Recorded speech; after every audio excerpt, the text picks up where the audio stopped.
The Centers for Autism and Related Disabilities are excited to offer school administrators across the state of Florida this video presentation showcasing your colleagues. They will offer their perspectives on the role of administrators in creating a welcoming environment for all students and a culture of inclusion. The accompanying administrator guide will assist you to learn about students with autism spectrum disorder and how you can best serve them in your schools.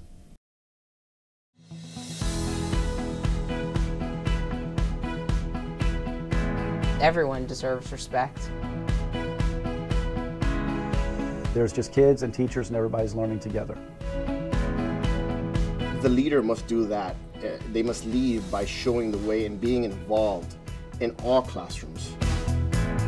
So it starts in teachers' classrooms and then it spreads throughout the school.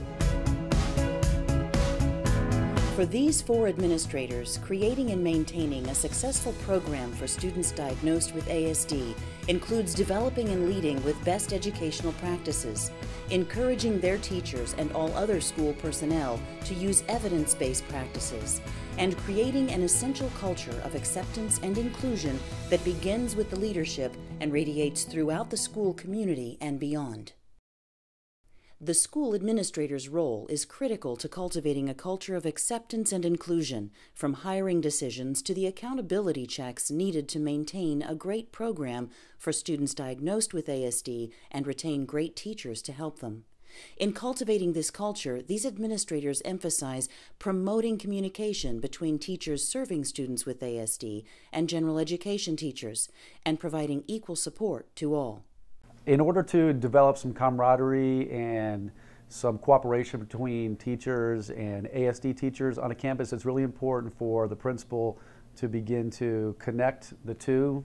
Staff development is very important, and awareness of what kinds of students are going to be on campus and what the goal is ultimately for those students.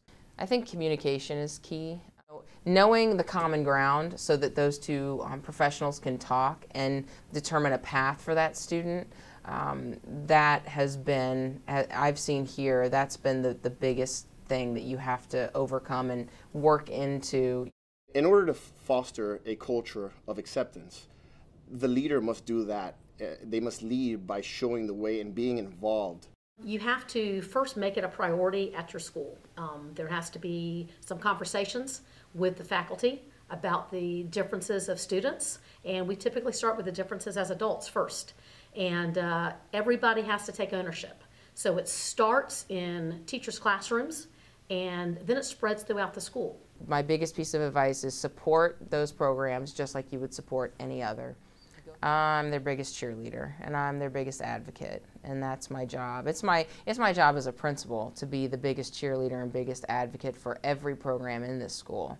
And that doesn't change just because these are students with disabilities. Leading by example to me means getting around the school, getting into those classrooms, working with those students, and making sure that those teachers have the support that they need. The best way to retain an excellent ASD teacher is to show them that you're there for them all the time. If you are in their classrooms and you know their students and you are just there for them, they will come back. If you can just break down that wall of fear with regard to disabled and non-disabled kids and do that with your staff, then you'll create an environment filled with respect and dignity and appropriateness and caring. When you see an ASD student walk through the halls and general ed students are calling their name or congratulating them or high-fiving them, just the reaction from the students, from both sides is a terrific experience. And then for a principal, just to be in a building where you're accepting everybody's differences, it's a wonderful melting pot type of experience. And so it can bring a lot of positives to the school for sure.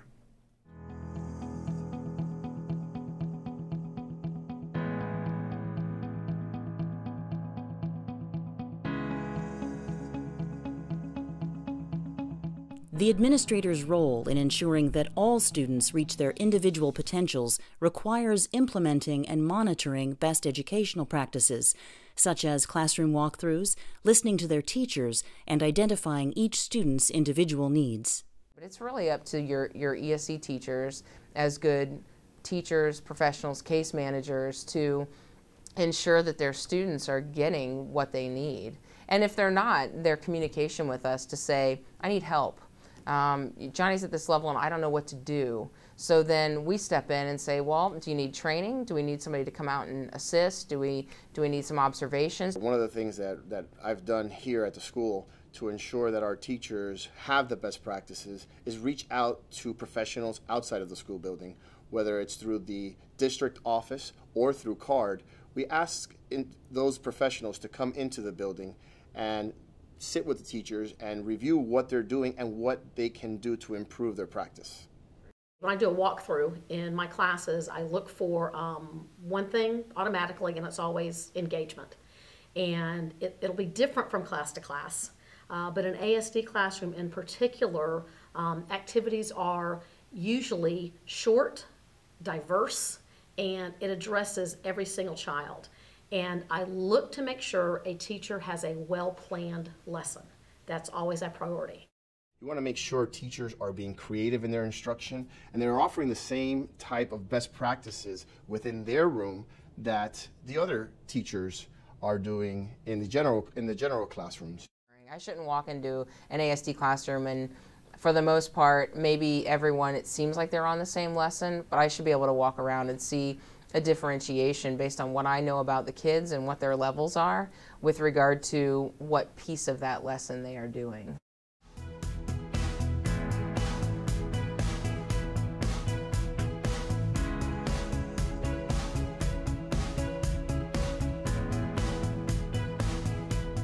When the practice of acceptance and inclusion transforms the school's culture, it positively impacts everyone involved, reaching students, families, and the community at large, giving the opportunity to maximize student outcomes. As these administrators explain, their role is vital in creating this cultural shift. You start fostering that type of thing by being involved in the classrooms. So there's no differentiation from an autism classroom as to any other classroom. It's just a culture, and I do think it resonates from the top down. I think that everyone deserves respect, and I think that you communicate that in the way that you are inclusive and you do behave towards any parent or student or community member. Opening the school doors, making your school a place that feels safe, that focuses on education and diversity, but welcomes people that come into our school. So what our school tries to do is have lots and lots of family events so we can get to know our students, we can get to know what they're like, but more importantly, the families can get to know us and what we're like so that we know each other as real people and not just students, not just teachers. At the school site, we don't pretend to have all the answers.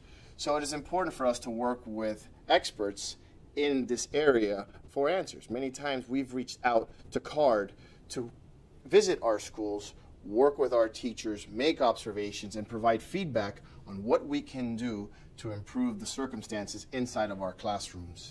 CARD came in last year, and we were fortunate enough to have our school used as the training facility. They opened up the training to all of the elementary schools, the middle schools, the high schools, all the support staff, teachers, administrators, and parents. And once again, that's a way for CARD to reach out to our local families. And it was a large number of people that came to every meeting. It was a different topic every month. People knew what the topic was going to be before the training so they could decide if it was pertinent to them coming. And it always focused around how to support ASD students and the families. It is also very beneficial to do that because parents see that the schools really are looking out for the best interest of their child and finding answers to any of the questions we may have.